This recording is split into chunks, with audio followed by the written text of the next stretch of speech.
What is up, 2K crew? Yes, it is that time of the week again. It is motherfucking podcast time. And man, do we got a great show, unless you are a Cubs fan.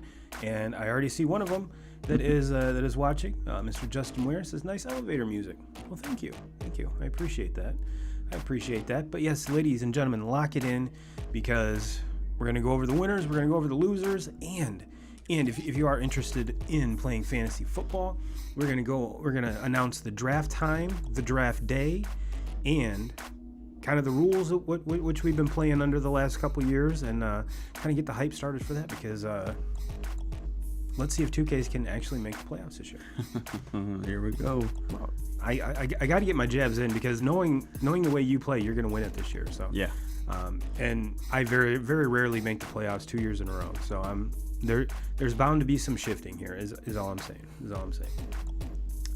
All right, well, let's get into it. Ladies and gentlemen, if you are listening to this on the podcast side, go ahead and give us a like and a follow. And if you're if you're part of the YouTube crew, give us a like, subscribe, comment. Make sure you turn on the bell. Get the notifications for when we go live, because YouTube has a weird way of letting folks know and letting folks not know. So go ahead and hit the bell, go down and hit always, and you'll be hooked up from the neck up. So that being said, 2Ks, let's dive in. We did the box score. So trade deadline. The trade deadline, my dear Lord. I don't remember this. I shouldn't say this active, but I don't remember seeing this many all-stars and studs move at the deadline like this. Mm-hmm. Yeah. It's been a while. Yeah. I don't think we've ever had anything like it as far as trade deadline goes. And we have so many teams that are so close all it takes is they just have to get hot, and it might be the difference of one bat in the lineup or one pitcher in the lineup, and it's kind of the opposite of what we've watched in the last 3 or 4 years with the deadline is a lot of teams have kind of just and they were afraid to give up these prospects, and we kind of thought that those days, or at least me personally, I kind of thought those days of teams just blowing everything up at the deadline were beyond us. I thought we were gonna, and then the Cubs happened. Yeah. I think I do truly, like, you can sit here and give the Cubs shit, and I really enjoy doing that, but I think the Cubs did the right thing. I really do think the Cubs did the right thing. I do too, and it's unfortunately for Tigers fans, I don't want to,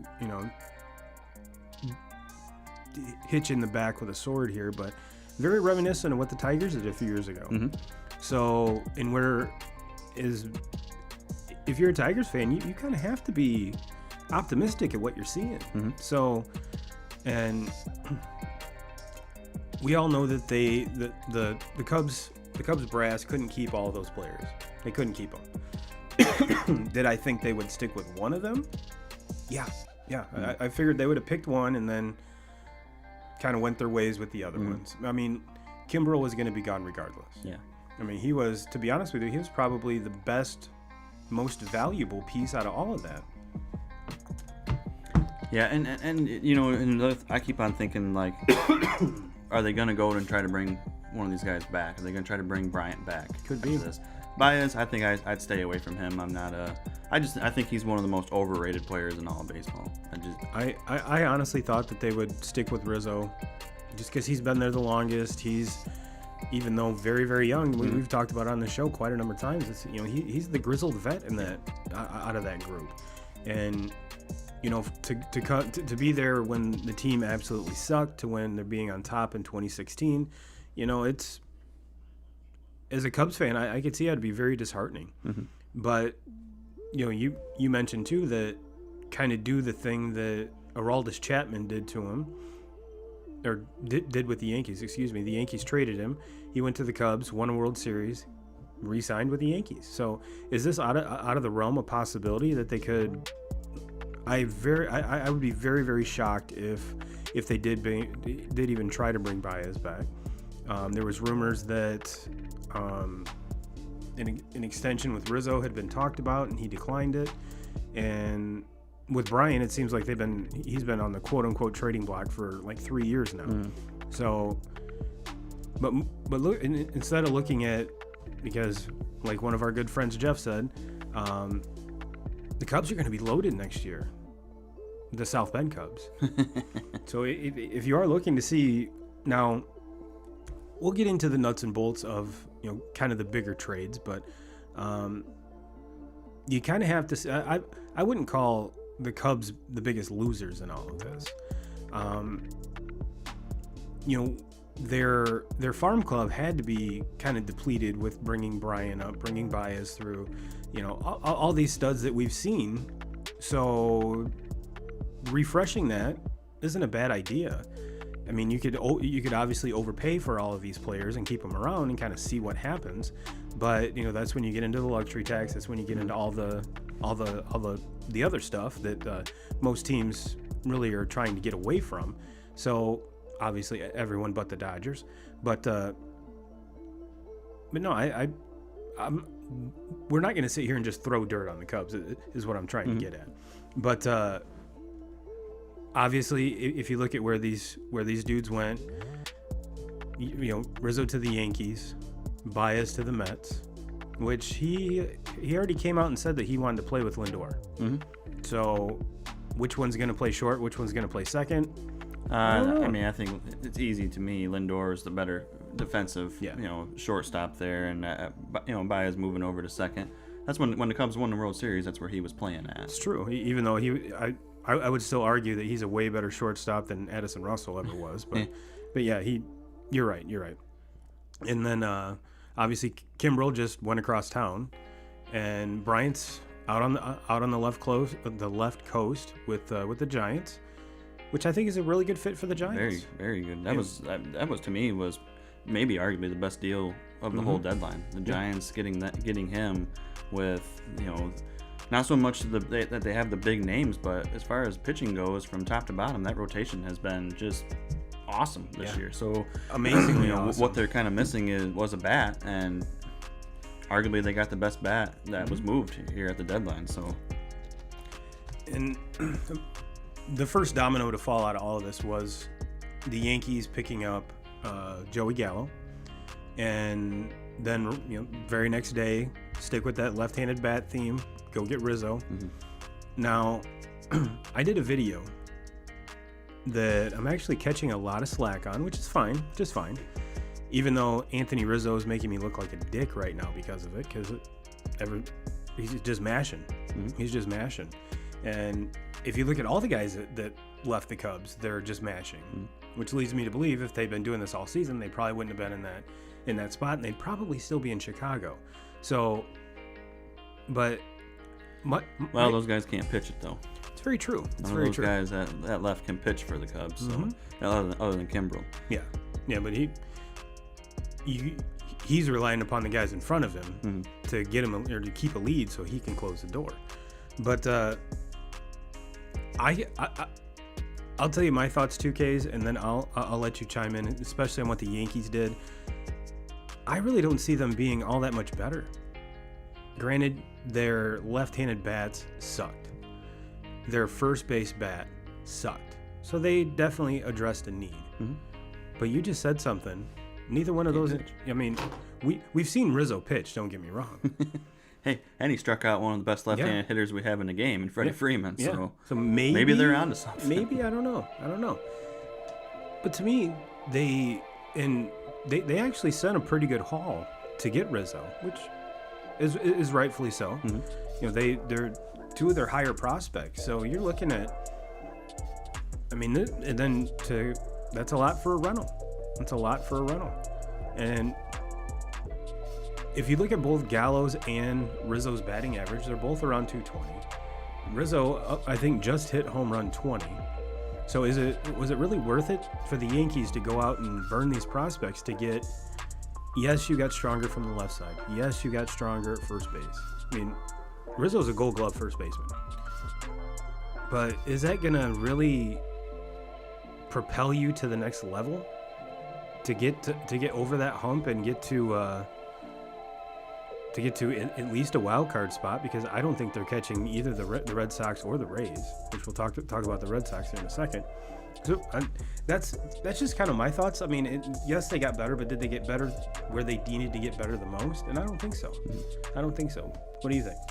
Yeah, to me, this is still the team that I haven't finished in third in that division, and I think after the deadline, they added some firepower as far as into their everyday lineup, but these guys can't pitch, and that's what's watching the Yankees giving up 9-10 runs every single time I'm turning on the TV and watching them, and it's because their pitching staff, starting pitching and bullpen, even the bullpen that has been so solid for them for years, because they really haven't had a great starting rotation for the last 3 or 4 years, but their bullpen was so good that they were always a dangerous team, especially second half of ball games. But even that bullpen is not what it used to be. So them not addressing that, and you have two of the best teams in all of baseball in their division, in Boston and Tampa, and I don't think they were even close to being able to play with them before, and now after the deadline, I still don't even consider them a team that's going to be able to compete. So yeah, I'm completely on the same page as you, and it's not because I'm a Yankee hater. It's just we are Yankee haters. But that's not the reason. That's not the reason I'm saying that. It's just we're realists. Now, let's keep it in the AL East. The Red Sox made a splash, quote unquote, and got Schwartz from the Nats. In my opinion, the Nationals, poor Juan Soto. That dude is just sitting in the locker room pretty much by himself with a whole crew of new dudes to play with. Him and Wilson Contreras. I'm pretty sure those dudes are looking around like, okay, I don't know that guy. Seen him on TV, But I believe the Red Sox added a bullpen arm, if I'm not mistaken. But the moves that they made, they're putting a lot. I mean, not a lot. They're putting all of their eggs in the Chris Sale basket, saying, hey, you're looking great in your rehabs. You better come up here and do the same thing because we need you. The last two series the Red Sox have played, this one that they're playing right now against the Rays, and the one that they just got done playing with the Blue Jays, they're getting their doors blown off. Yes, I get it. Devers was out for the whole Toronto series and played yesterday, I think. But that's just one bat. And yesterday it seemed like every ball that was hitting the air that the Rays were hitting was flying out of the park. So, again, last time I checked, Schwartz can't pitch. Yes, you probably have the top trade piece coming back in Chris Sale, but he hasn't pitched all year. Mm-hmm. Does he look good in his rehab? Yeah, he's hitting 96, 97. He's looking stronger than what he was. Mm-hmm. But we've seen this Tommy John thing work out. We've seen it play out. Can it be scary? Yeah, because he didn't have spring training. He's coming back with probably 50 games left. So maybe that front office knows something that we don't. But again, not adding pitching to a very potent lineup, it's kind of scary. Yeah, it's kind of scary. And then the rich get richer. Yeah, this to me is the fucking Dodgers. Yeah, I mean, and as much as it pains me to say this, they're the winner. Yeah, they're the winner of the trade deadline. I mean, do you add a guy like Max Scherzer into your lineup or into your pitching rotation he's made for big situations, for playoff games. He's one of those guys that, I mean, honestly, he might be my number one guy in all of baseball that if I want him, I need him to go out Game 7 of World Series and get a win. I don't know if I'm taking anybody over Scherzer. Especially now that Bauer is not looking good. Yeah. I mean, we're not accusing him of anything. We're not saying. I'm just saying, him stepping out on the field again this year, I give about a 10% chance, and that's probably a little high. Mm-hmm. We're not here to judge what he did or if he did. Like to borrow from Jim Rome. He allegedly. This is alleged, so we'll let all that play out. But if you look at it, the Dodgers are paying him $40+ million for this year, and then they had to give up quite a haul to get Max Scherzer and your boy Trey Turner, which is crazy to think that they have two of, I'd say, the top 5 shortstops in all the game right there in the same team. Granted, Seager's out right now. Mm-hmm. So you just plug Turner right in. When Seager gets back, shoot him over to second. We all know that Seager's a free agent after this year. So kind of gives them some leeway so they don't have to overpay to keep him there.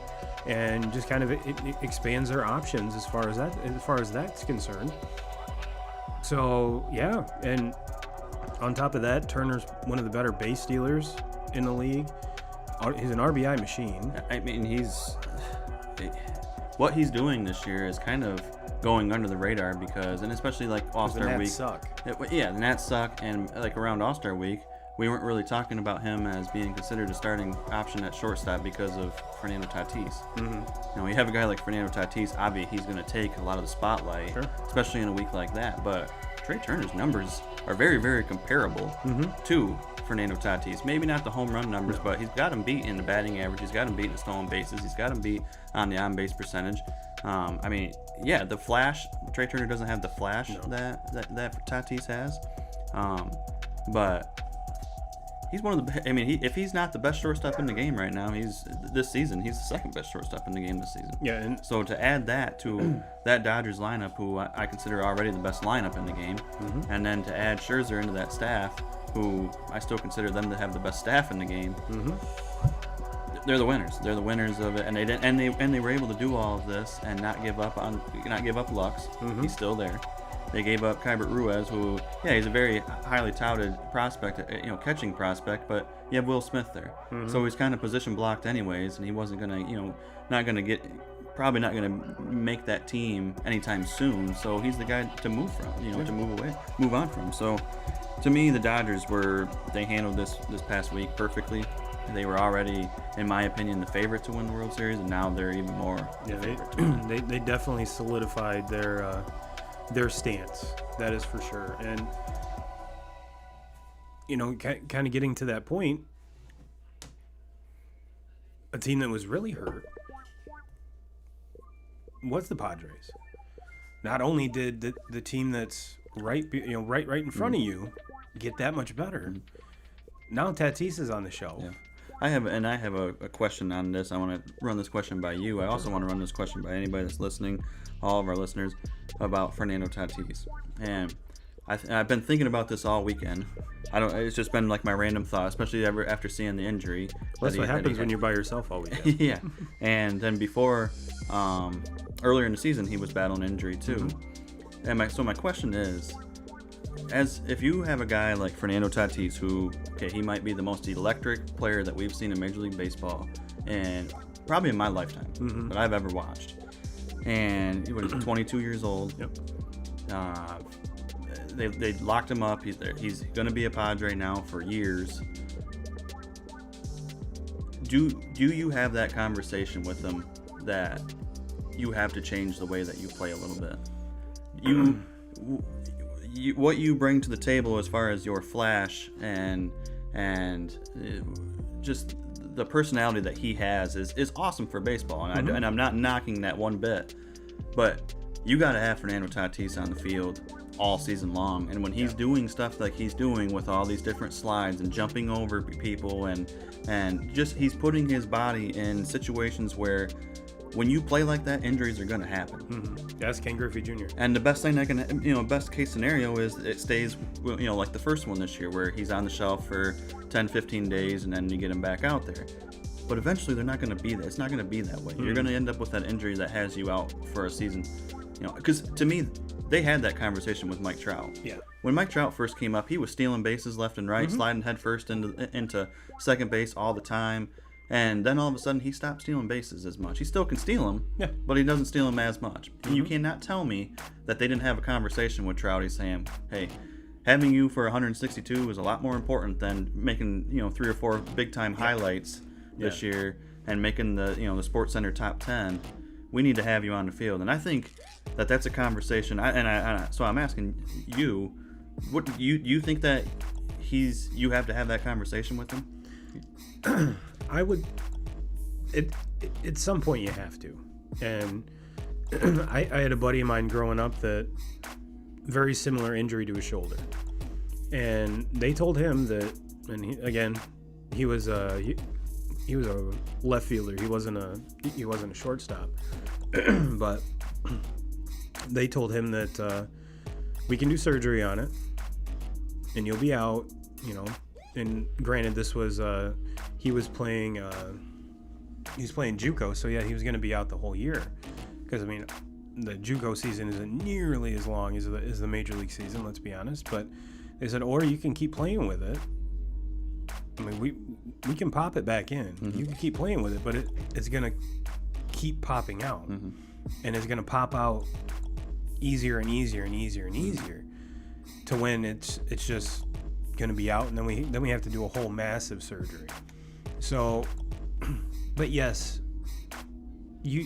as an organization, when you have $300 million invested into somebody, do I want him to dial it back all the way? No. And I don't think with a player like him you ever will be able to. And and the last thing you want to do is try to, and that's why I think this conversation would be so hard, is because you don't want to change him. You don't want to change the personality that he is, because it's the best thing we have in baseball going right now. Players like that and that play like that is the best thing that we have. But to me, more importantly to me, is having those guys out there for 162 games and not having them on the shelf. This situation this year where Trout's been out for 2 months now, seems like it's still been not forever. ready. Still not, it kind of goes off the radar a little bit, because I think Trout's so good that he's so consistent that people kind of forget about him over there on the West Coast. But a guy like Tatis, and with the flash that he has, that Trout doesn't really necessarily have, you can't really forget about him. So when you take him out, I mean, we've already lost Acuna, and Acuna is probably a guy that can fall into the same conversation that needs to have that. We need to have you out there healthy.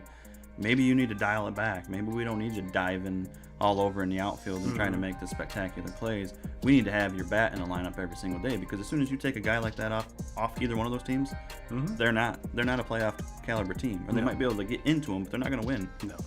No, that's having a player like that is your distinct advantage over an opponent. And the only thing I would really worry about having that conversation, 2Ks, is when you have a player like that that's done it this way their whole entire life, they play with their hair on fire, as soon as you try to dial them back, that gets them to think. Once they start thinking, do they get hurt in a different way because they're trying to limit themselves from doing the regular, what's to them is regular and routine and stuff like that, or once you start thinking too much, that's when bad habits develop. That's when he loses kind of the edge in the field. So it's kind of a double-edged sword, in my opinion. It would take a very special player like Trout to be able to overcome that. And do I think Tatis could do it? Yeah, but at which point are you taking him so far out of his comfort zone that it becomes detrimental to his performance? And that whole thought process thing, how much would that play into it? So it's like I said, at one point you have to. You have to. I'm sure even the M's had that same conversation with Griffey back in the day. Like, we need you, and and then even later on with the Reds and everything else, when he was really started to get hurt. So yeah, I think you do, but it's something you have to be so careful about, cognizant of, and bring it about the right way. Because the last thing you want is him being like, whoa, I just signed this contract and now you want me to be a whole different player? That's bullshit. That's bullshit. And it's so complicated, because you don't want a guy like him to all of a sudden try to make a change and tighten up, because I think what makes him so good is that he plays loose all the time. Like, he's just so charismatic. I mean, jumping all over. His fucking legs look like Twizzlers.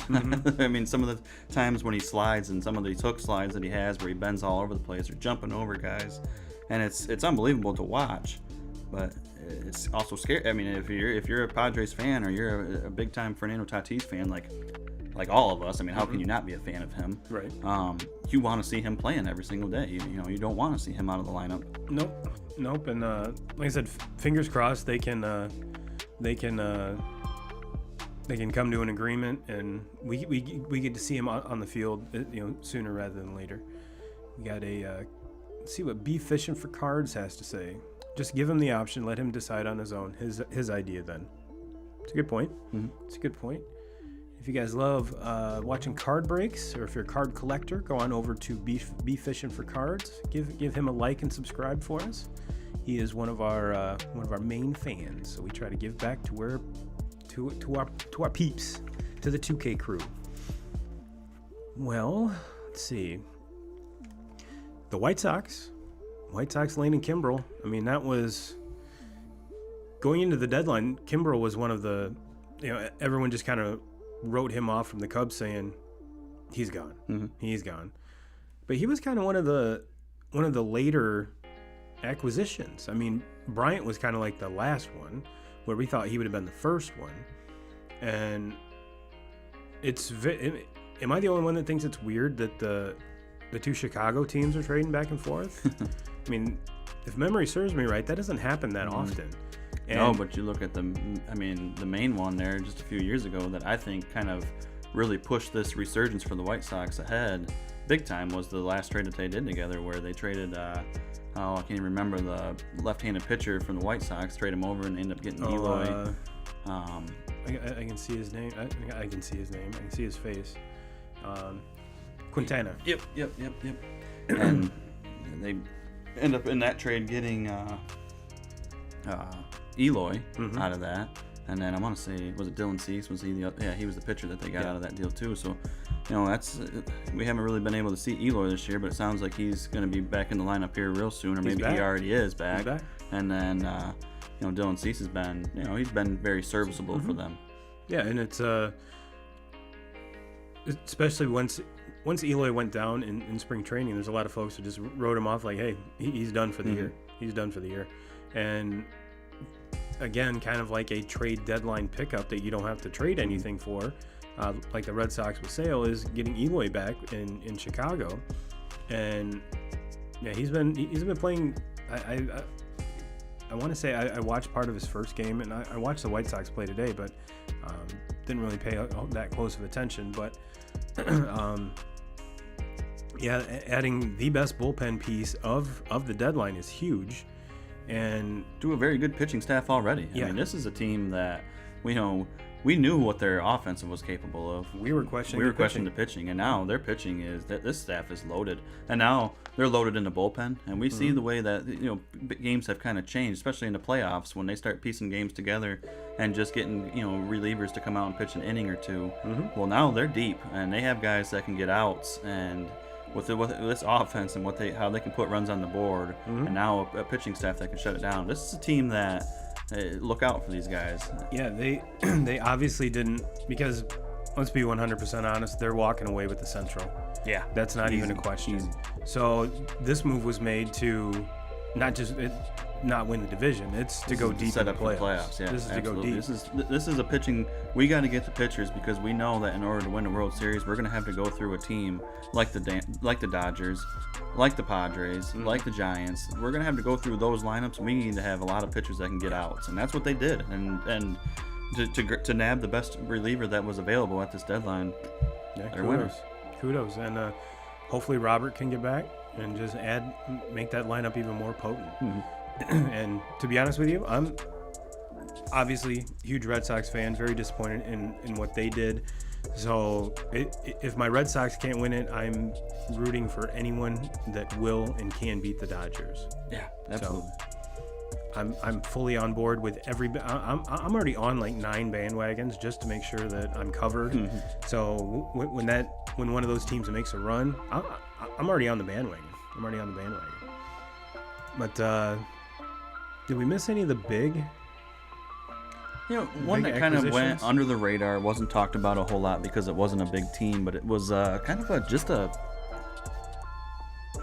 it really shocked me was what the Blue Jays gave up. Oh my God, to get to land Barrios from Minnesota. Like, kudos to the Twins. Yeah. They're already young. They have a young lineup right now of a bunch of guys that haven't really proven themselves, but we gotta think that they're gonna be good players. And now you get Austin Martin in the deal. That was, very easily could have been the second or third pick in the draft last year. Was supposed to be the second pick. Yeah, and coming from the University of Vanderbilt, and they just keep on putting players in the show every single year. This is the best college baseball program that we have right now. This is the Duke of college baseball. This is the Alabama of college baseball. I mean, so for them to give that up, and I understand. Okay, he's a shortstop, but he proved at his time at Vanderbilt that he could play third base, he could play outfield, he could play second base, play everywhere. So yeah, I know that he's not going to see the lineup at shortstop in Toronto because you have Bo Bichette. But to me, every other position is somewhat open. And yeah, Simeon at second has been very good. You got Biggio playing third quite a bit. He's been solid. Obviously, first base is a lock with Vladdy. But that's an outfield that you can't tell me this kid can't play center field, and to just give up on him. I'm trying to think of one outfielder that I can name for the Blue Jays, and this isn't like a project. He did it at Vanderbilt for 3 years, and so he's proven that he can play. He's proven this year that he can play at the minor league level, and you just gave him up for and I'm not knocking Barrios, but he's not Max Scherzer. No. Exactly. No. You gave up a Max Scherzer type package for a number 3 pitcher, number 4 pitcher on a lot of good teams. Yeah, he was the number 1 guy in Minnesota, but that's not saying much. That's Minnesota. Yeah. And on one hand, I was upset that the Red Sox didn't address their pitching woes. However, the only one I really was excited about getting would have been Max Scherzer, and the Nats were asking, a king's ransom for him, which they should. Absolutely. Which they should. And I mean, we were talking about players like Jaron Durant and Jeter Downs, which are highly taught or highly considered prospects in the Red Sox system. So I would have been okay getting rid of one of those dudes to get Scherzer, but to get Barrios, no. To get Gibson from the Rangers, no. I'd much rather have those kids in my system. Yep. Just in case, because obviously injuries happen, and B, just wait. Yeah. Just wait. I mean, yes, if you look at the Red Sox starting lineup, Scherzer would have been, it'd be him and Sale 1 and 1A, and then Rodriguez, and it just kind of fills in after that. But Barrios, it's kind of like 1, 2, 3, maybe 4, and you have to give away one of your top prospects. Get the fuck out of here. I don't think so. But maybe it's one of those things with the Red Sox. It was better to stand more pat. And I really would have been curious to see what the package they were offering to get Rizzo. I really do. Brandon, like I said, the Yankees gave up quite a haul to get him. Quite a haul. So I'm just assuming that it was quite large. And yes, that's what she said. So did we miss any of the other ones, the top ones? I don't think so. No, I mean, the only other question I could even come up with from this entire deadline was the Rockies. How did you not move Story and get something? Yeah. I mean, he's not re-signing. No, he's not re-signing, and I get it that he hasn't been having a great year. I mean, you really can't, there's no other way around it. He hasn't had a great year, but you can't tell me that teams weren't offering something, and obviously they probably weren't hearing what they wanted to hear. But he's not having a good year. His contract's expiring. He's going to be a free agent. He can go anyway. I mean, so he's only going to be a rental. How did you not move him and get something? Even if you do land, throw a comparison out there of a few years ago when the Tigers blew shit up and people were unhappy that what they got from JD Martinez. Well, everybody knew that the Tigers were trying to sell because they had to get out of these contracts, and nobody was just going to give up top tier prospects for a guy like JD Martinez, who great player, absolutely. But he's a rental. And is an outfielder that really can't play outfield, that has a very good bat, and so he's strictly just going to be a DH. Yeah. National League teams probably aren't going to be all that into him, even though it was a National League team that they ended up trading him to. Which he tore it up with the Diamondbacks. Yeah. But at the time, teams are not really going to give up a whole lot for a guy that's going to play for 2 months for that team and then has the option to go elsewhere, which he did. Yep. So, And so I know that the Rockies probably weren't getting everything that they wanted to hear, but in my opinion, you have to get something because he's not coming back. So even if you get two guys that nobody's ever fucking heard of, at least you got something. You got something to work on, and maybe you catch something. You catch a little bit of luck with one of them, and it pans out to be something. But at least that gives you a chance. To me, now they're gonna lose him, and they get nothing. That was one of the trades I expected the Yankees to pull the trigger on. Yeah. It seemed to make the most sense. Put him at short, move Gleyber to second, and then take LeMahieu, put him at first, which he's played first a lot this season with all the injuries they've had with Luke Voigt and all the other first basemen. So to me, that was the one that I was just expecting to hear. And when I didn't hear it, I was like, what the fuck? Yeah. This doesn't make any sense. So even though we've kind of bagged on the Nationals about being the biggest loser, I think you'd have to say the Rockies to me, for not getting anything, not getting anything. And you can't tell me with the Rockies, some of their young pitching, I guarantee people were asking about that. That was it. Herman Marquez, spun a no-no. Yeah. And he spun a no-no in, if I remember correctly, that was in Colorado. So putting him anywhere else is just going to make him that much better because the ball doesn't fly out everywhere like it does there. But yeah, I think we can both agree that the Dodgers knocked this one out of the park. Yeah. And there's multiple teams that did, though. Yeah, but the Dodgers far and away. Yeah. Far and away. Like I said, with the Yankees, I'm not impressed with it. You got two guys. Yeah, you addressed your problem with your very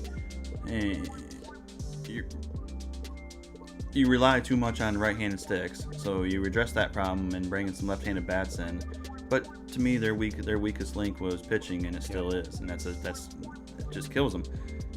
So I'm not really all that impressed with that. But like when you look at what obviously the Dodgers did.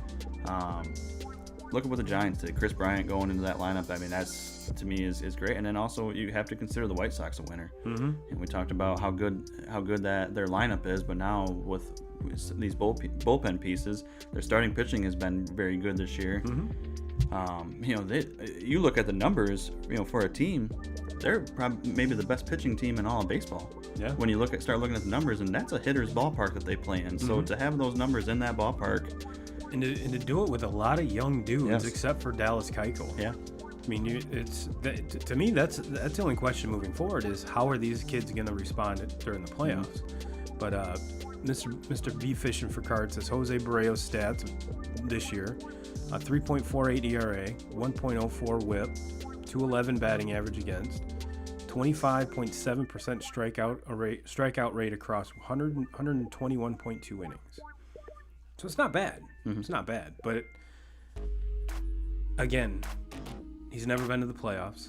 He's definitely not the caliber that Scherzer carries. So, and to give up what you're bringing in, to me, now if you told me the Blue Jays gave up that haul for Scherzer, I'd be like, okay, I can see that. The only question I have on it, and I should have done the research and looked into this, but. And maybe is how many more years do they have on Barrios? It's not an expiring deal. I'm pretty sure that he still has. So that part of it, because obviously what's going to hold Toronto back this year and what has held them back for years is their pitching is terrible. So if you have a guy, if Barrios has, say he has two more years of arbitration or team control, okay, then maybe we're on to something there because they have so many good position players on their entire roster that pitching is what they need to do. And if they made this deal not so much looking for at this year, but looking at the window of the next 2-3 years, okay, then I can jump on board and say that's a good deal. But if it was something where a lot of guys that are moved at the deadline are always guys that are going on expiring year contracts, or maybe they only have one more year left. This Toronto team, they have a window, and I don't think that they've hit that window yet. No. That's where I'm at with them. So that's why I was just kind of a little bit taken back on, man, you just gave up your first round pick from last year that I thought was a complete fucking steal. Mm-hmm. That they got him, 6th overall or 7th overall? I think 7th. And so, because if you remember right, we were we were discussing whether the Tigers should take him or Torkelson. And I remember watching that draft and going, Ben says he's under team control through 2022. So, yeah, this year and next year. Yeah. That's still, that's still a haul. Mm-hmm. That's still a haul. Mm-hmm. Oh, shit, we got Mr. John Klemick in the house. He says he's under contract through 2022, so it's not just a rental. Thank you, brother. Thank you. That's why the 2K crew is the best crew in the world, because obviously we don't have the budget for a stat guy. So we rely a lot of this on you. So thank you for stepping up, 2K crew. Let's talk some fantasy football. What do you say? Yeah. What do you say? I haven't talked football in a long time. I know it. I'm almost out of practice. But first things first, 2K crew. Let me find where it's at. Okay, here we go. And just so you know, in the normal 2K crew fashion, we for those of you that don't know, this will be year 3, right? Mm-hmm. 2Ks. Yep. Year 3 of our fantasy football challenge, and I was a complete asshole. And when I tagged all the people I could remember in the fantasy football post, I forgot Mr. Jack Eggleston, the reigning 2K crew fantasy football champion. So that's what we do. We boot you. Once you win the league, then we boot you out. Oh, is it? In the okay. The official draft day and time. And what we figured out from the past was, you can never make everybody happy. So we set the date ahead of time. It is completely online. In the past, we've had a few folks show up to the 2K crib and draft over there. We usually get a Zoom room going so we can talk shit to each other. So with things hopefully being the way they are right now, maybe, granted it's going to be on a Sunday. We might be able to find a other location where we can, or whoever wants to meet up can meet up and have a few cocktails and get to drafting. And John Klemick says, football. Damn right, son. Damn right. Go Irish. But it is going to be Sunday, August 29th at 2 o'clock. Again, let me reiterate. Sunday, August 29th at 2 o'clock. 2 o'clock. So that way, not only 2K crew will be doing it at 2 o'clock on Sunday, we're still going to have this show that night where we'll recap the draft. We'll say how awesome my team is and how shitty 2K's team is. And we'll also make fun of Franklin Plummer with his very odd draft strategy. But yeah, that is the date and time, 2K crew. I will post something in the group. And again, in normal fashion, those that played last year will get first dibs. And like I said, judging from what everyone was saying last year, 2Ks, I think we might have enough for 2 leagues because we run 10-man leagues. So it's not 8 where everyone has a super juice staff, and it's not 12 where there's absolutely no one on the waiver wire. 10 is the hot spot, ladies and gentlemen. So if anyone listening or watching, YouTube crew, if you are interested and you're not in the group, shoot me a message or shoot an email to turbo2ks@gmail.com. I almost forgot a fucking email address, 2Ks. But I will get you hooked up, A, get you in the group so you can talk shit with all the rest of us, and B, get to see all the announcements and everything else, and get the Zoom link when we are ready to roll on that. But the vast majority of the people I tagged are in. So I think we might have one slot open in the and yes, if we just to answer the question ahead of time, if we do have 2 leagues, we will have 2 different draft times because 2Ks and I will be in both leagues because I guarantee our viewers and our followers want to play against us and beat you.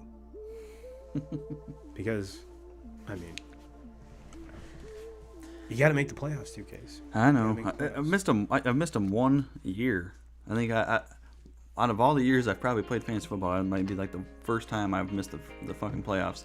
But you did it in all the leagues you played in. That was a bad year. It was a rough year. COVID was hard on the Taylor family. Really coming down hard on that fantasy team. But so we got about 10 minutes left here, 2Ks. Let me throw some players out at you. And I don't want you to give away all your draft secrets, because we want the 2K crew to actually succeed. But tell me your thoughts. Mm-hmm. Are you high on them, low on them? Are you passing completely? John, let me get over here. Mr. Klemick says, first pick.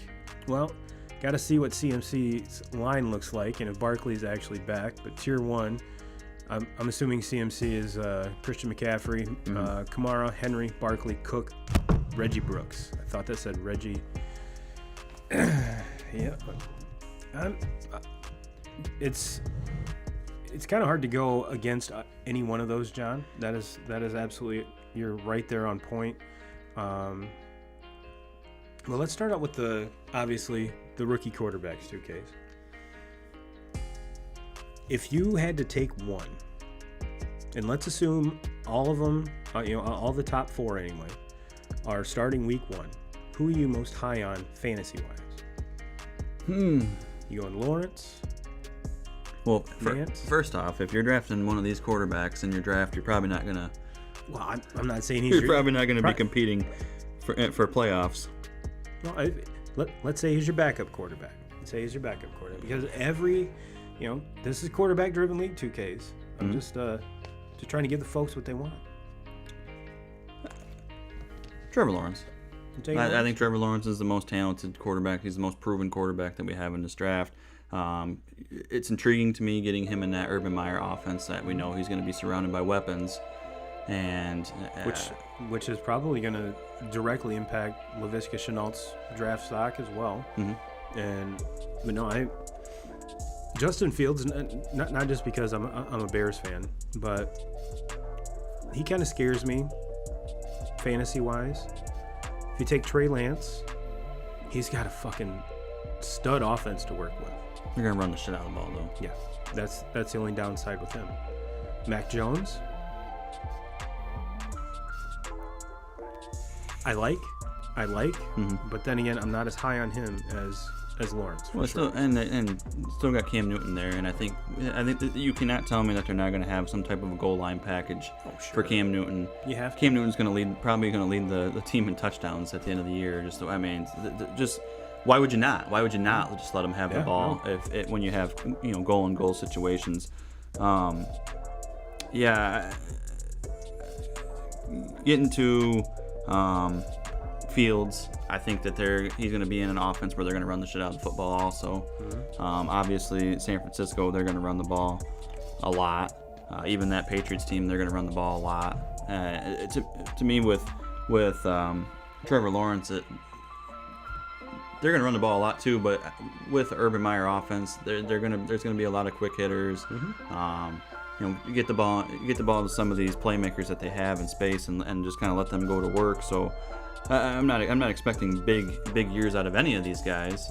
And then I didn't mention Wilson there, and totally forgot the Jets about him. because he's a Jet. He's a Jet. So there's not.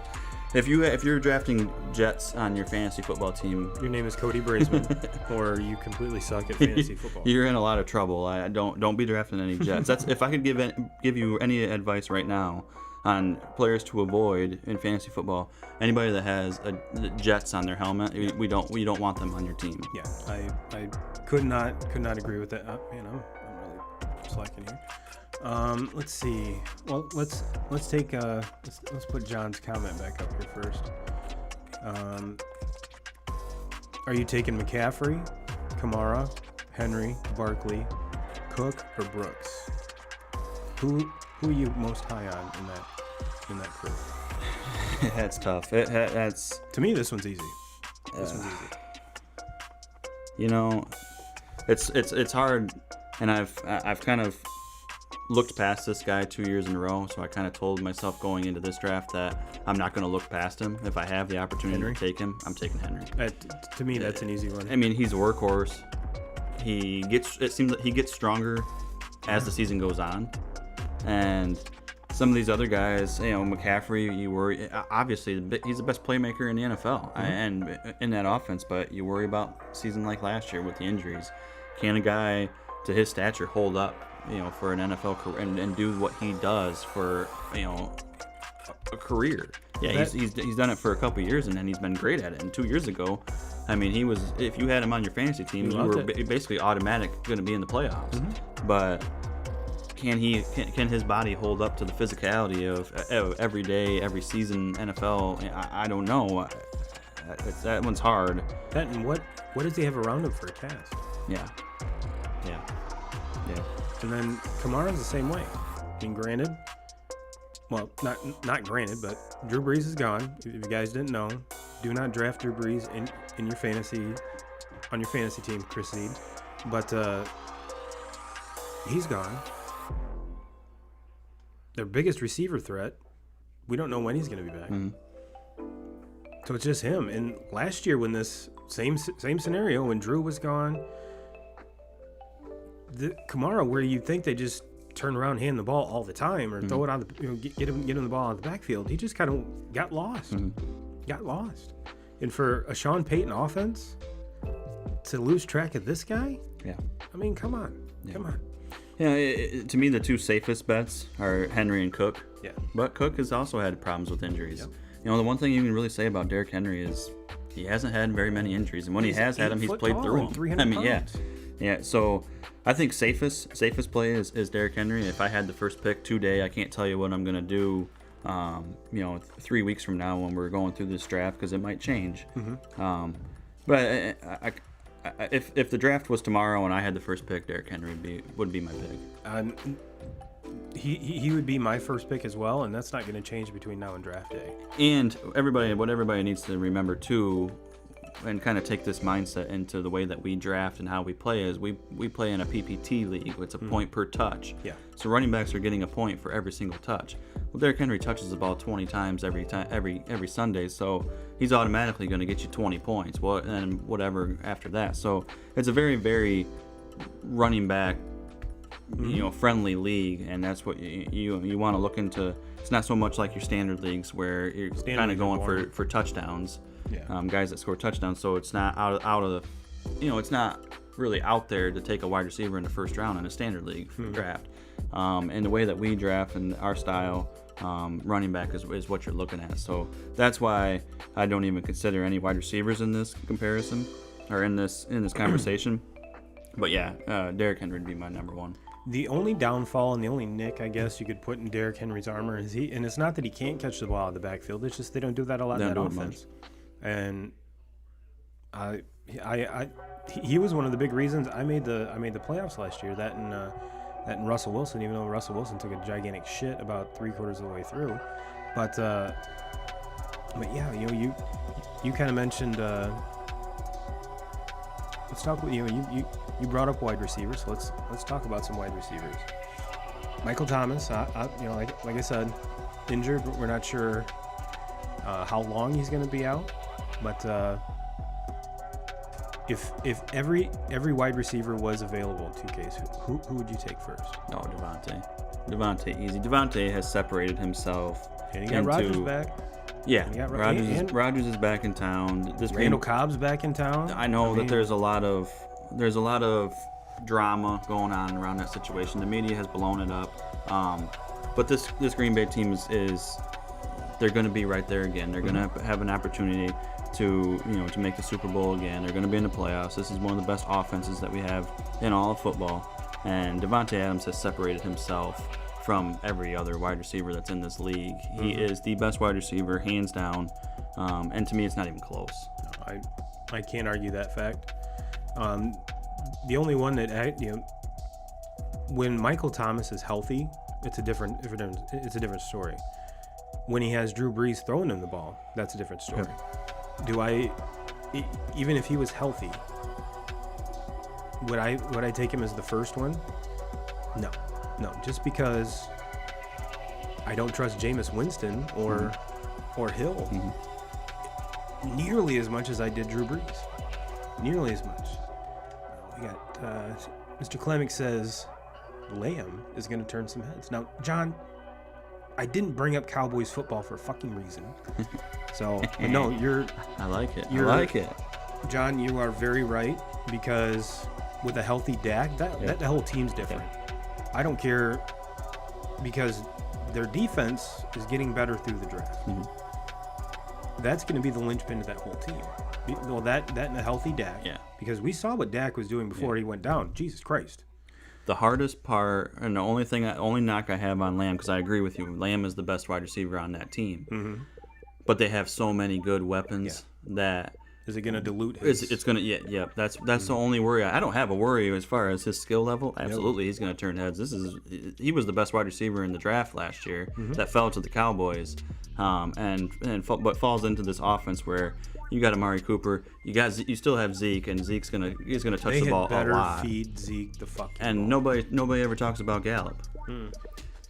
So yeah, they are loaded. That offense is loaded. I can't see any way that their offense is bad. But like you just mentioned, their defense is terrible.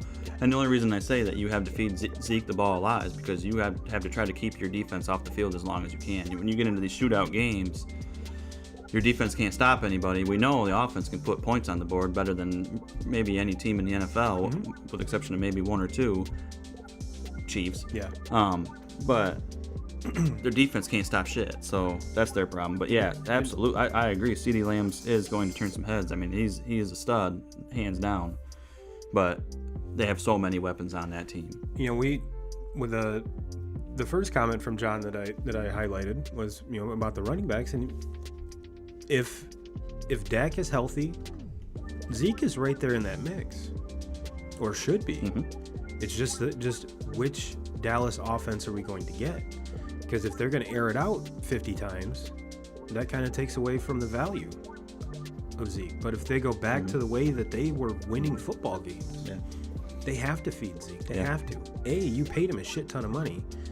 Give him the ball. Well, what we saw last year that happened so often was they fell behind. Mm-hmm. They fell behind because the defense couldn't stop anybody, and then they had to turn into a one-dimensional football team to where, you know, Zeke's not. I mean, yeah, he can catch the ball in the backfield a little bit here and there, but as far as him just getting, you know, the Cowboys sticking to their bread and butter and turning around and handing him the ball, they kind of took him out of them being able to play that style because they're chasing 2-3 touchdowns by the second half starts. So their defense has to be able to stop somebody. If their defense can do that, which they did improve. Yeah. You know, and new defensive coordinator there, and Dan Quinn, I think is a huge deal. It's going to be huge. So I got to think that the defense is going to improve, and we're going to see more of a balanced offense to where Zeke's going to be a guy that is in the top 4 running backs in fantasy football. Thanks for bringing up the Cowboys, John, you dick. But no, I love it. I love it. Keep it coming. But you know, and another, I guess, tandem of running backs you can kind of throw in this is over there in Cleveland. They just extended Nick Chubb. Chubb's a badass. Yeah. And we forget that Kareem Hunt's there too. Yeah, and he's a badass too. Yeah. I mean, it hurts them.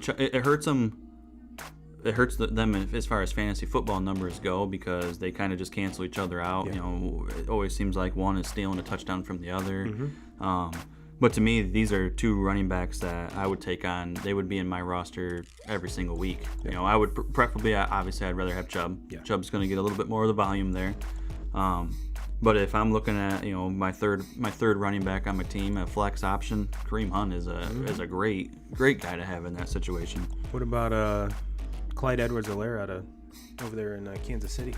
Oh shit, you got to think. I mean, as long as he's healthy and is out there, he's the best option that they have. Obviously, you got guys, you know, they're kind of running the same problem as what the Cowboys have. They have so much talent on the offensive side of the ball, and you have the best quarterback in the game, and Patrick Mahomes slinging it everywhere.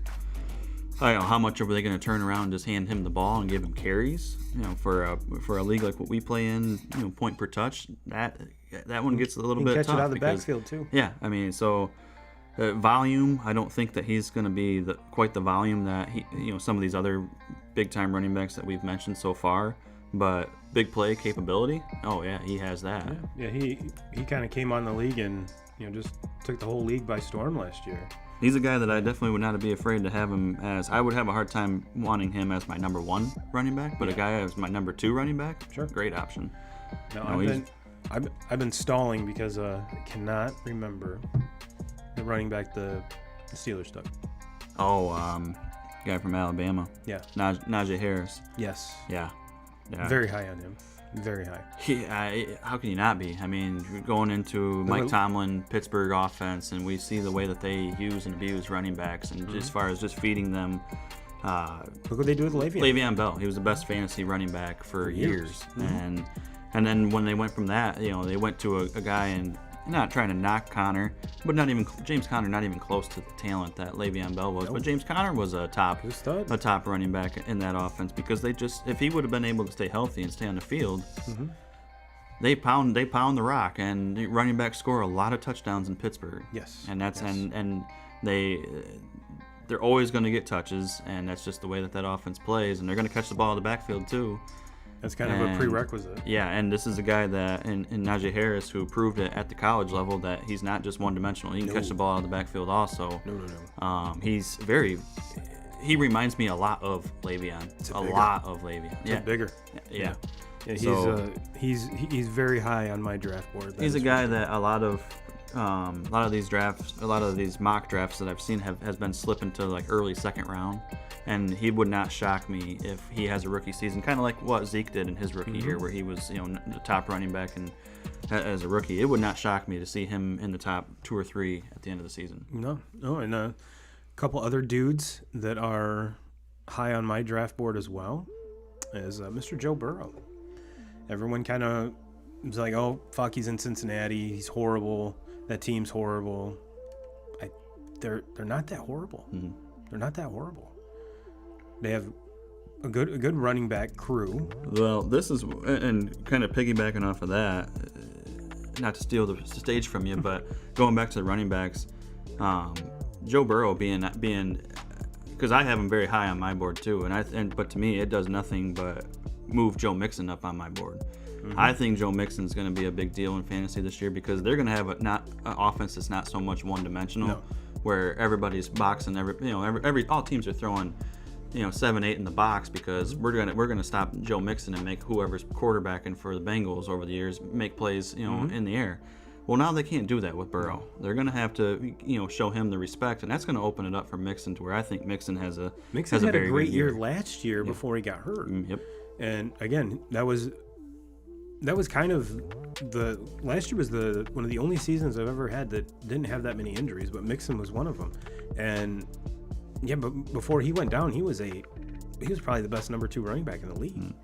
So that was kind of getting there, and then you add Chase to that mix, where you're getting weapons on the outside for Burrow and just making that offense. They did draft, or they did address some of the offensive line needs. So I think the Bengals are screaming their way up. Mm-hmm. And if Burrow would have stayed healthy and kept producing the way he did, I'm almost positive he wins that Rookie of the Year over Justin Herbert. Mm-hmm. But switching gears to Mr. Herbert, man, very high. He's very high on my board as well. Mm-hmm. So this is one of those. I'll give you one of my turbo tips here. Is I guaranteed in every league someone's going to jump on Pat Mahomes really quick. Someone's going to jump on Aaron Rodgers really quick, and rightfully so. They're 2 of the best quarterbacks. And let's throw TB12 in the mix. But the depth at quarterback is so deep right now that you don't need to draft Aaron Rodgers. You don't need to draft Pat Mahomes. You don't need to draft TB12. You can wait. Because while these folks are taking these guys in the first round, that just leaves you with running backs galore. Yep. Pick up a sneaky receiver. Maybe the only, especially in our scoring system, the only player, well, there's 2 of them. There's only 2 players that I would take outside of a running back in the first 3 rounds would be Devontae Adams or Travis Kelce. Just because Kelce scores points like a wide receiver at a premium spot of tight end. Yeah, I would. Those are the only 2 guys. Yeah. And those have to come to me late. Yeah, and I would almost say that I would take Travis Kelce over Devontae. Yeah. Just because that's close. That's very close. I don't know. I don't know. I'd have to do a little bit more thinking on that, or maybe even I don't know if I'd even be able to make that decision unless it just happened in the draft and I had to make that choice. But yeah, Travis Kelce scores touchdowns every week. Yeah. You know, and then you can say the same thing about Devontae. I don't know. You can't go wrong with either one. No, but like I said, those are the only two guys I'm even entertaining the thought of in the first in one of my first 3 picks. So, turbo tip: wait on your quarterback. Now, if it gets to be the second round into the third round and no one's taking a quarterback, and Patty Mahomes is still there in the third round, pull the trigger. Pull the trigger. Don't be that dude. Don't be that girl that drafts them in the first round. Mm-hmm. Yes, you'll have the best quarterback, but you know what? Running backs beat you all the time. Yeah. All the time. So, is there anyone else, 2Ks, that's... I've mentioned a lot of players that are high on my board. Do you have players other than that you're... Don't give your draft strategy away. I'm just going to throw another... We'll talk about a position that we haven't talked about. Kicker? No, I'm not going to talk about kicker or defenses because I give 2 shits about that. Are you not going to draft Robbie Gould in the first round? No, not going to do that, Franklin. I'll leave him for Frank. A tight end, going to the tight end position and talking about that for 1 second. You know, obviously you talk about Travis Kelce, who we just mentioned, and I'm not talking about this guy as someone that I'm considering kind of and I don't even think people can consider him a sleeper, but just a guy that not really mentioning, a rookie going into the season that I'm big on. It would be the rookie tight end there in Atlanta, Pitts. John said, "Don't say Pitts." I put it up on the screen right before you said it. But no, he's a. If you look at Matt Ryan's history with tight ends, I mean, he made Austin Hooper a fucking star. Yeah. So Hooper isn't near the athlete that Pitts is. Yeah. So I'm trying to get the fucking tight ends to come up on my list here, but for some reason it won't. Okay, here, I finally got it. So, like, obviously, you got Travis Kelce. He's number 1. I have Darren Waller ahead of him with the Raiders as my number 2 tight end. He lit it up the last 3 quarters of the season last year. Stud. And Spider 2 Y Banana, whatever that play, it's working there. Yeah. Gruden's got that play fucking working for him. So, and then obviously Kittle, if Kittle's healthy, he's right there. But once you get past those 3, it gets watered down. Pitts might be the next guy in line for me. If I'm looking at, and it's not like this is. I don't think this is a secret to people. Like, I don't think I'm saying this on this show right now because draft strategy wise, like, I don't. If you think that this guy's a secret going into your draft and people don't know about him, he's not. He's no secret. I mean, so I think he's going to be a beast, and it would not shock me if he was right up there with those top 3 that we named numbers wise because of what Matt Ryan has done with tight ends throughout his career. So that's exactly what John said. He says, "LOL." I said it knowing damn well what was coming. Matty Ice makes tight ends look really good. and Julio's not there anymore. No, so he's going to be their big red zone target, I think, and you have to believe that he's going to score touchdowns, and then he's going to be used, or at least if Atlanta doesn't do it, it'll be dumb. But I think they're going to use him like they used him at Florida. They can line him out. It's just not that he has to play on the, up there with the. He's not going to block one play in the NFL. Let's be completely honest. He wasn't drafted number 4 overall to block. Yes. He was there to get yards, get touchdowns, and just drop dick like a stud. Yeah, he was the most talented player in the draft, in my opinion. I mean, we talk about the quarterbacks and they took over the draft. They kind of have to. But most talented player in all of college football going into going through this draft to me is Kyle Pitts. John says, if he would have said Tebow, no. I posted this. I posted the meme in the 2K crew group that said, if Lawrence throws a touchdown pass to Tim Tebow, you better stay out. You better not watch ESPN for at least a week. And I have to believe that's 100% true because the whole sports universe will explode. I'm almost positive. Yeah. I'm almost positive. And we talked a lot about tight ends and haven't even talked about Gronk. And you talk about a dude that came on the second half of the year. Yeah. And there was a poll that came through and it was the coaches and the players were ranking positions, and old Gronk wasn't even in the top 10. Yeah. No, he's not getting. He had his game. He had a great game in the Super Bowl. Big game for him. But he doesn't get the separation that he was getting. In his heyday. The injuries have caught up with him, and I just don't. He's still Gronk. He's still going to score some red zone touchdowns. He still blocks. He's still a very good blocking tight end. I think people don't really talk about how good he is just as a football player, because you look so much at what he did stats wise. With the Patriots for years there, being not only the best tight end in the game, but maybe the best offensive weapon that we had in the entire game. Sure. But his days are numbered to me, and not so much that, but we have some great talent at the tight end position coming up. But it's a lot of it's unproven though. T.J. Hawkinson with the Lions, and he's another tight end, and I think Stafford never really was a big tight end guy, never was. That's why I never understood why they drafted Ebron. 2 first-round tight ends in his tenure with Detroit. But now you have Jared Goff quarterback in there. You got to think that offense is going to be simplified quite a bit. And when he was in LA with the Rams, he used the tight ends. He used the tight ends a lot. So he's another one that I think is a kind of one to watch out for. And then another one, tight end that I think could go off and have a really good year, and he needs to be on a better offense, is Noah Fant for Denver. He's one to watch out for, because he's an athlete. He reminds me a little bit of Kyle Pitts as far as the athleticism that he has, and they can line him up everywhere on the field, and just and he's so big. So we'll see. No, I couldn't agree more. It's definitely going to be exciting, because if you look at traditionally, I'd say within like the last 10 or 12 years, it seems like the wide receiver crew has been the deepest crew. And then here recently, it's starting to be, just because we went from, a one down back to running back by committee, there's a lot more running back choices. And if you look at this last couple drafts have been very wide receiver heavy, and not only very heavy, but deep, deep as hell. So now, granted, I'm not one to take receivers, especially rookie receivers, very high. If they happen to fall to me later, then sure.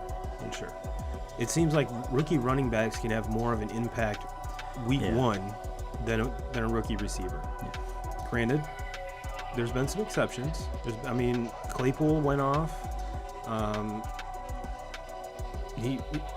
actually picked him up off the waiver wire last year, and him and DK is your wide receivers. That's not a bad wide receiving core.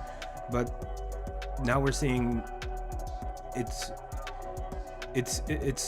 to me it's much more fun to play like these last 3 or 4 years, because the position pools are so much deeper, and we're seeing. I'm not saying that the talent's being convoluted or just kind of normalized, because there's your immense stars, there's your fucking studs. I get that. But if you miss on one of those, there's more of a chance to find that guy in the waiver wire, make a trade where it's not going to cost you half of your team. So it's a chance for a lot more people to be a lot more competitive throughout the year, because let's be honest, in whatever size leagues you're in, there's always 2 or 3 dudes or girls that just kind of give up, like me in fantasy basketball. Just gave up. Which next year, if we do one, I will not be participating in, but I will talk shit with the best of them, because that's what I do. Yeah, I kind of go into fantasy football draft always focusing. My focal point is running backs. To me, there's you might be able to find yourself 15, 20 really good options at running back in the draft, and with wide receivers, you normally get about 40.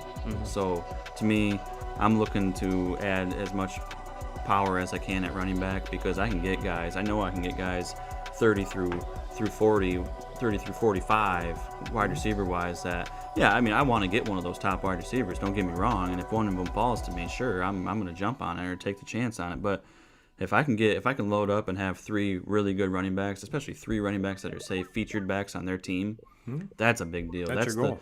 That's the thing that wins fantasy football, and I say it all the time, is consistency. You got to have guys that can get you consistent numbers. Don't look so much at guys that are going to get you, have a week where they go off for a shit ton of points, because maybe if you look at the next week, they go right back to, getting you barely nothing. I mean, anything. So get those guys that are consistent every week, do it for you. And in our leagues, the way that it goes with point per touch league, running backs is the way to go. That's where they get points just for simply taking a handoff. They can take a handoff for -6 yards and they're still going to get a fucking point. So that's where, just don't get a -10 yard loss, because that point. Then but and then quarterback wise, you kind of mentioned earlier. Yeah, if you're at the end of the second round or early third round and a guy like Patty Mahomes is still there, which if he is, I'll be shocked. Yeah, I would be shocked too. I don't really see him getting past the first round in our draft. Maybe he will, but if he does, he's not going to make it past the first half of the second round.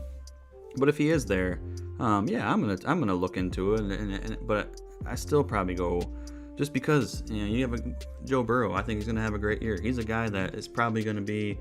I'm kind of looking at the numbers here, but he's a guy that's probably out of the top 10.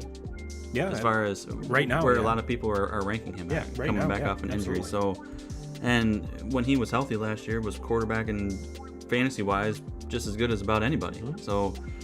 Yeah, that's where I'm not so much jumping on that. The big name. Mahomes over Dak? Oh yeah.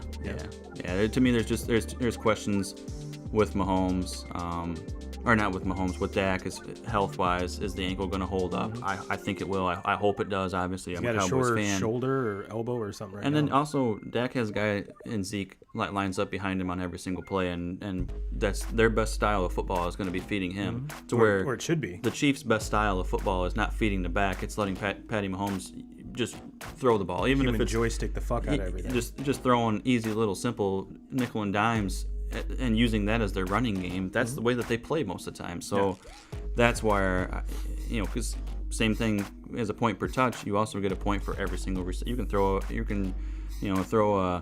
a completion for -5 yards and you still get a point out of it. So that's where it goes. So yeah, I'm taking Mahomes as number one quarterback. I 100% agree. Well, 2Ks, we're actually at an hour and a half. That's how pumped up we were about this show, 2K Crew. So keep an eye out on the 2K Crew page, because that's where I will post this probably tomorrow. By tomorrow I mean Monday, because if you're listening on the podcast side, you're getting this Tuesday morning. So if you are listening to it, go ahead on Tuesday morning, check it out, because it'll already be there, and I'll keep everyone updated as to if there's spots left, and if there's not, let's get another league going, fill that one up, so that let's all do it, because this is 2K's favorite time of year, is just drafting anything. Yeah.